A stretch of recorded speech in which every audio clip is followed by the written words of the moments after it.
twongeye kubaha ikaze inshuti zacu mukomeje kudukurikira kuri channel yacu ishuri rya mudasobwa. Twizere ko mumeze neza aho muri hose, mufite kandi courage zo kwiga amasomo ya Premiere Pro. Tukaba tugeze ku isomo rya kabiri, aho tujye kurebera hamwe uburyo washyira files cyangwa se ibyo ushaka kwifashisha mu editinga video yawe muri software ya Premiere Pro. Ubwo tuvuze files aba harimo video, amajwi, amafoto, sound effects n'ibindi bigiye bitandukanye nyine ushaka kugenda uvangavanga kugira ngo video yawe ize imeze neza. Ariko mbere yuko tugera aho ngaho hari akantu nibagiye kubabwira mu isomo rya mbere. Twize uburyo wafungura new project nshyashya ushaka editingamo, ariko ntabwo twize uburyo ushobora kuyifunga. Iyo ushaka gufunga project, ushaka wenda kuyifunga, ushaka gufungura indi cyangwa se ushaka creatinga cyangwa se gufungura inshyashya, wenda tuvuge iyi ngiyi niyo twari turimo gukoreramo project, niyo twafunguye inshyashya, none turashaka kuyifunga project. Wenda bakurikiye isomo rya mbere bararize twarabisobanuye neza. New project cyangwa se project ni umushinga mushyashya wo editinga video nshyashya. Uburyo umuntu abafite wenda project nyinshi, umuntu wenda editinga video editor afite project nyinshi, wenda afite project yo gukora video yo gushyira kuri YouTube, afite project yo gukora editinga video gushyira kuri Instagram, kuri Facebook, dore ko bigiye bitandukanye byose tugera tubyiga. Cyangwa se afite project y'abantu bagiye bitandukanye, afite ya Claude, afite ya Umutoni, afite ya Paul, afite ya XY n'abandi bagiye batandukanye. Urumva ko rero izo project ntago zagenda zivanga, kuko wenda project ya A wenda niyo umuntu ashaka gukorera bijyanye n'ubukwe, project ya B ni umuririmbyi ashaka gukorera clip ye, video clip. Nyine urumva ko ari project zigiye zitandukanye, ni gahunda nyine zigiye zitandukanye. Bityo rero hano dufite wenda project imwe turi gukoraho, turashaka kuyifunga kugira ngo dufungure indi. Uraza hano ukakanda kuri file, ukaza hano kuri close project. Iyo ukanze kuri close project, ya project nyine wari warafunguye cyangwa se wa mushinga wo editing wari warafunguye uhita wifunga ku buryo ushobora gufungura undi. Reka dukande turebe close project. Ahitaza akantu kakakubaza ati se urashaka gusavinga angaha ugereye cyangwa se ntabwo ushaka gusavinga. Iyo umaze gusavinga urabyihorera, iyo utarasavinga nabyo uhita ukande yes igahita isavinga. Noneho duhita tugaruka kuri kuri ya frame cyangwa se ya page umuntu aheraho yafunguye Premiere Pro. Twarabivuze mu isomo rya mbere.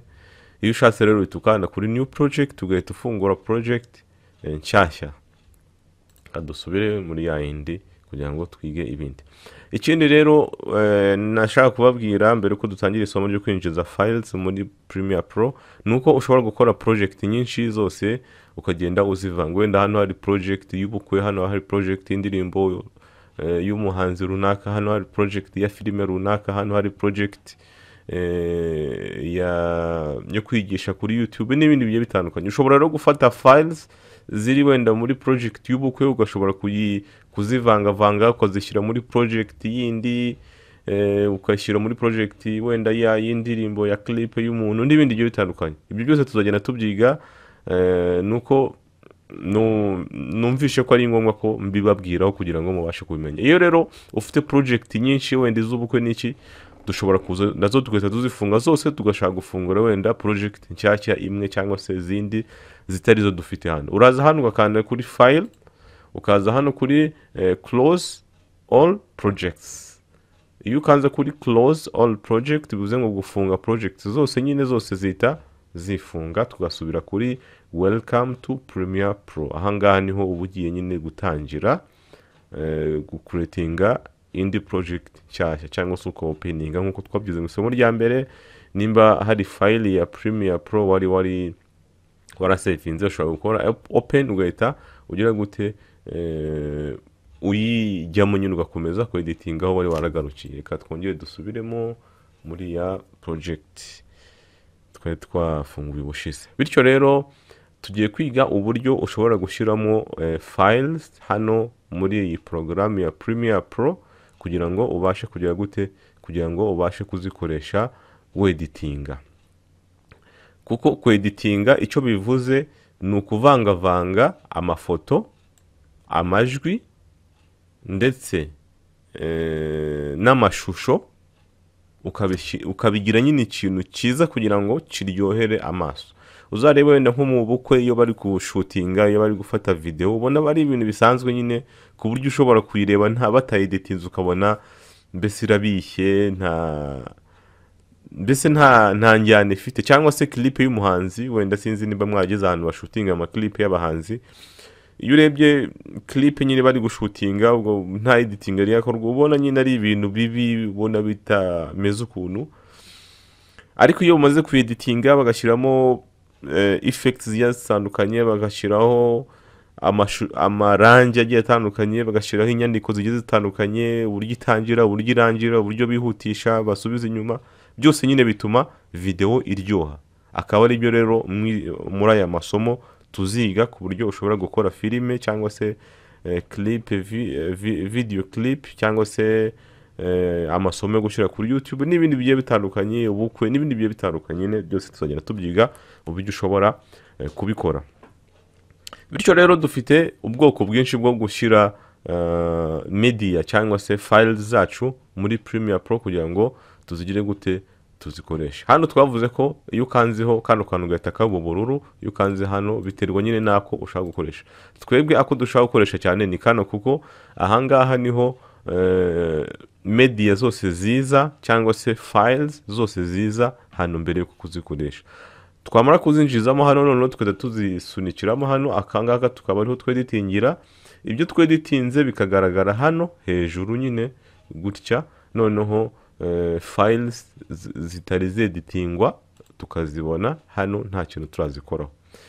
Ibi ngibi nyine ndi kubivuga, impamvu ndi kubisubiramo nkabitindaho ni ukugira ngo bigume mu mitwe yanyu, kuko nibwo tugitangira.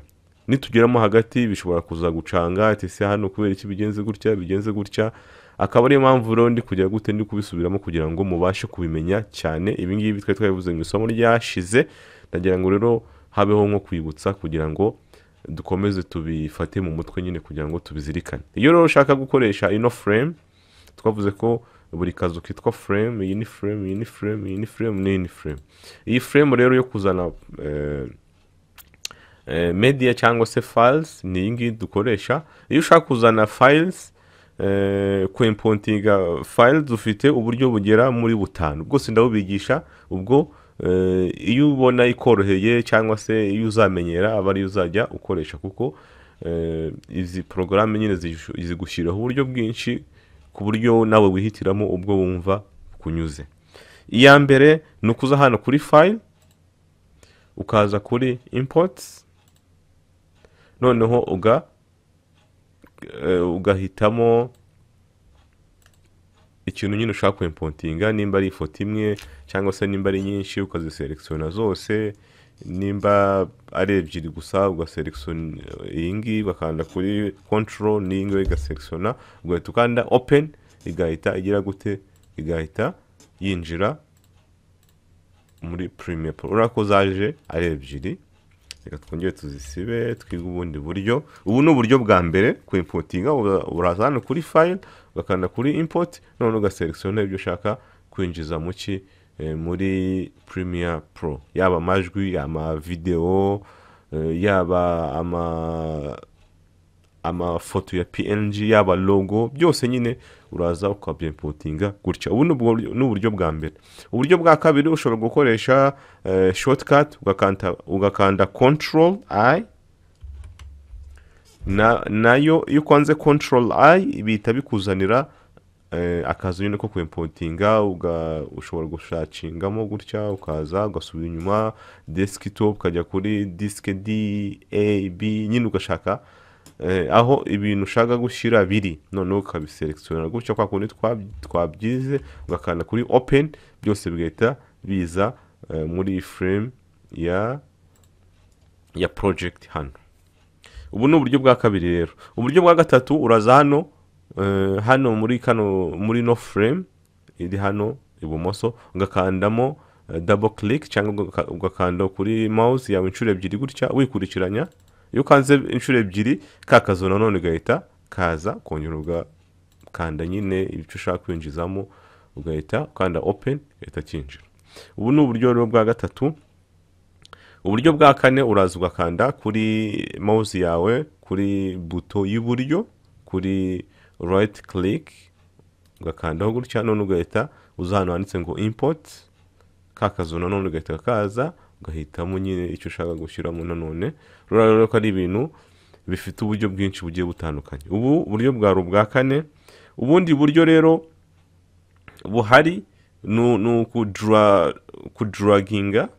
kudraginga ndabizi n'icyongereza ariko nyine mu Kinyarwanda bwo byasa nko gukururiramo gukururiramo niko umuntu yabyita. Ufungura folder nyine, folder irimo ibintu ushaka gushyira muri Premiere Pro, ugakandaho gutya ugahita udraginga ugahita uyishyira. Murabona ko yise iza.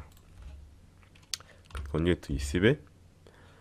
Ubu rero ni uburyo bwa gatanu. Tumaze kwiga rero uburyo butanu ushobora kuimportinga cyangwa se gushyira media zawe cyangwa se file zawe muri Premiere Pro.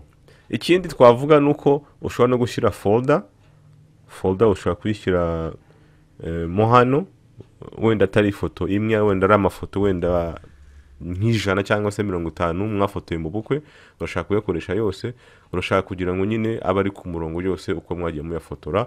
Uburyo rero tubikora, turaza hano tugafata iyi folder nkuko twabyize irimo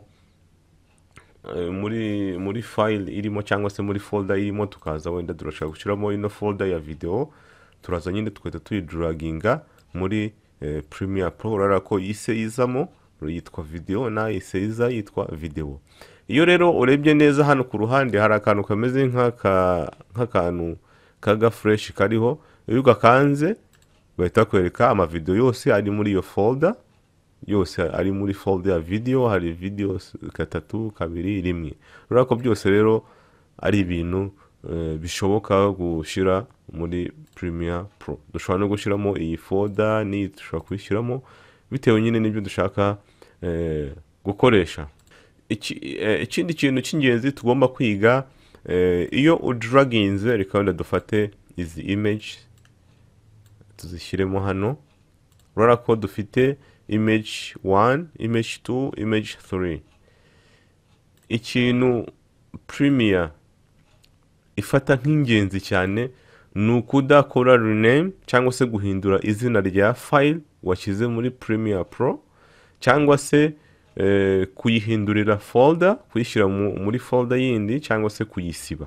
Ibyo bintu iyo ubikoze Premiere Pro, iyo wongeye kuyifungura ikwereka ko ya file wari washyizemo itari kugaragara. Kubera iki? Kubera yahinduriwe izina cyangwa se yasibwe cyangwa se yahinduriwe umwanya. Bityo rero ikintu cy'ingenzi ugomba gukora iyo ushaka gufungura project yawe ni ugushyira ku murongo ibyo ushaka gukoresha. Wenda tuzagera tubireba mu masomo y'imbere twatangiye ku editinga, ariko nimba ufashe files zawe ukazishyira muri Premiere Pro, ugomba kumenya ko izo file aho ziri zigomba kuhaguma mbere yuko urangiza project yawe, urangije iyo video yawe ukayisohoramo, cyangwa se ukamakinga sure yuko utagomba guhindura izina ry'iyo file. Nimba ari ifoto ari image 1, ntugomba gushyiraho wenda n'akadomo cyangwa se ngo ugakureho, kuko nugakuraho icyo gihe Premiere ntago izaba ikizi no foto nkaho ariyo uri gukoresha. Ikindi ntuzigere uhindura files zawe washyize muri Premiere Pro ngo uzihindurire folder uzishyire mu zindi folder. Ushobora gukora akazi amasaha 8, 9, ariko kubera kwibeshya gato ugasanga file zose wari wa downloadinze, wari wakoze iki zose zabuze. Rero kugira ngo icyo kibazo mutazahura nacyo, nabibazaniye hano. Uraza hano ugahita ufungura file, wenda reka twandike folder imwe hano, twandike ubukwe ku itariki wenda imwe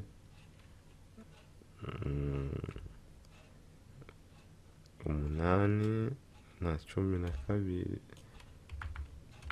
cumi na kabiri, cumi na kabiri, 2004. Wenda iyi folder yacu turashaka gukorera umuntu video yashutinze mu bukwe.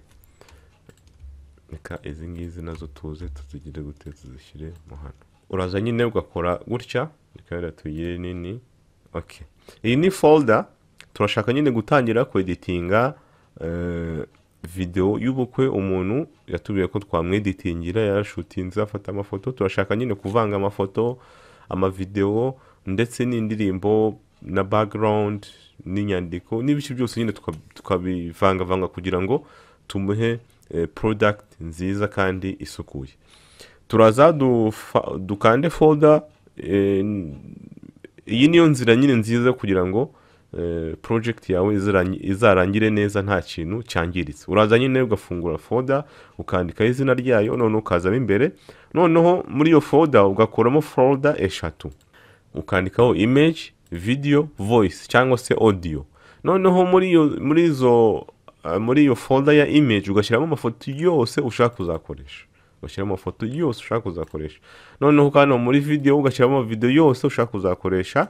Noneho muri voice naho ugashyiramo amajwi yose ushaka kuzakoresha, yaba background, yaba bavuze ijambo, yaba bakoze ibiki byose nyine ukabishyiramo hano kugira ngo uzabikoreshe. Ibi ngibi bizatuma bigenda gute? Ibi ngibi bizatuma nimba wana downloadinze wenda ifoto kuri internet uzaza uhite wishyiramo hano.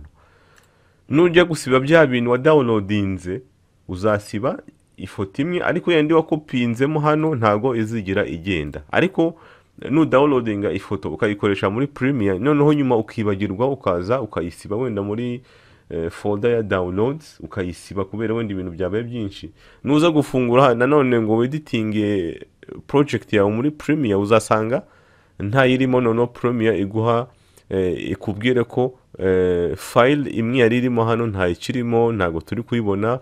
Ubwo bisabe ko wongera kujya kudownloadinga, gushakisha, ushobora no kuyibura. Urumva nyine uburyo watangiye akazi bitangiye nyine kukurogoya, bitangiye kuzaniramo ibibazo, ugasanga nyine project yawe ishobora gutwara umwanya muremure ndetse n'ibindi. Ariko iyo ukoze nk'iyi ubu buryo mberetse ni bwiza cyane. Uraza ugafungura folder gutya, ugashyiramo folder eshatu, image, video, voice, kugira ngo bijye ku murongo.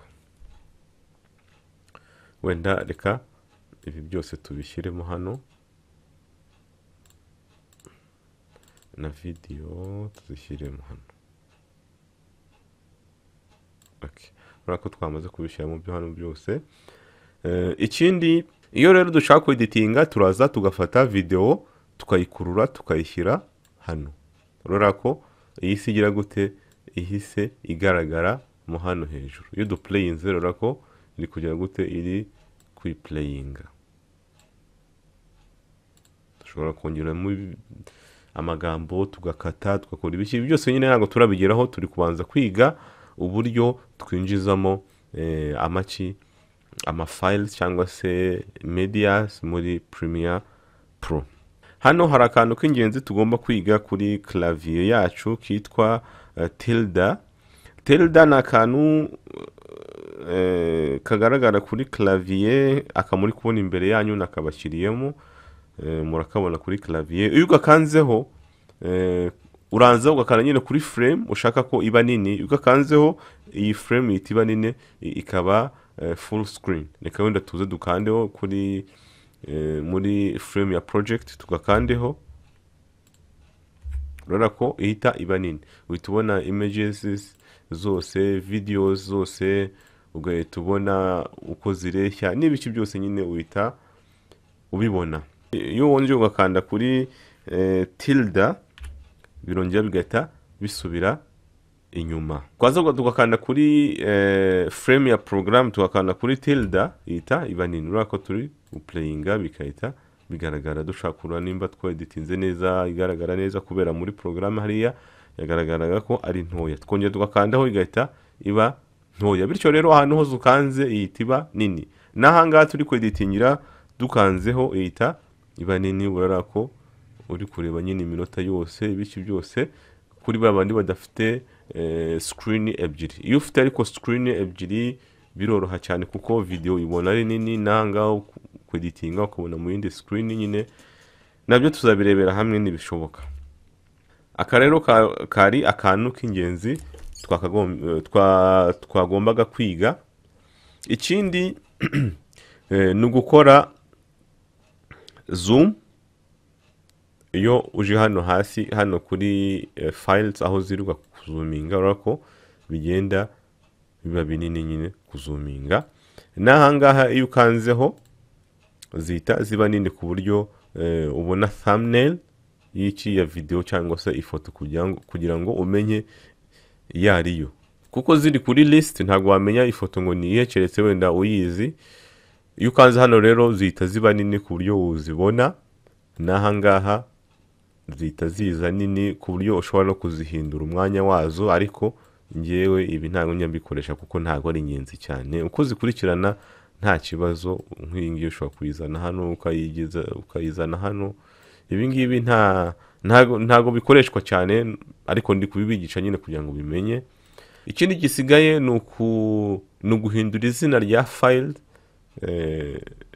ziri muri Premiere Pro. Uraza ugakandaho inshuro imwe gutya, none ugahita ushobora nyine guhindura ukandika wenda ubukwe rimwe ifoto, naho ukaza ugakandaho inshuro, ukandaho rimwe ugakanda inshuro ebyiri, ugahita haza nyine akantu ko guhindura izina, ugahita usiba ukandika ubukwe kabiri, ukongera ugakandaho inshuro ebyiri ukandika ubukwe gatatu, cyangwa se video ukaza ugakandaho wenda amashusho rimwe, amashusho, cyangwa se twandike camera rimwe, camera kabiri, camera gatatu. Urabona ko ugahita ukanda enter nyine. Urabona ko ushobora kugira gute guhindura amazina ya files wamaze gushyira mu hano zose. Bityo rero ahangaha niho dusoreje isomo ryacu rya kabiri. Nizere ko ryabafashije cyane, kandi mbasaba gukomeza gukora imyitozo. Ndabinginze mukora imyitozo, kuko iyo urebye tutorials gusa cyangwa se ukorera amasomo yigisha ibintu bijyanye na graphic design cyangwa se video editing, ariko nukora imyitozo ugenda ubyibagirwa. Rero ndabinginze kugira ngo aya masomo azabagirira akamaro, ababyarira umusaruro mwiza, nuko mwakora imyitozo kugira ngo ninyanzana isomo rishyashya bya bindi twize mbere mube mwamaze kubimenya, ndetse dukomeze tujyane kugira ngo tubashe kugera ku ntego yacu nziza kugira ikintu tumenya. Bityo rero ikindi nabasaba ni ugukomeza kudushikira, mukatuba hafi, nimba muri bashyashya mugakanda subscribe,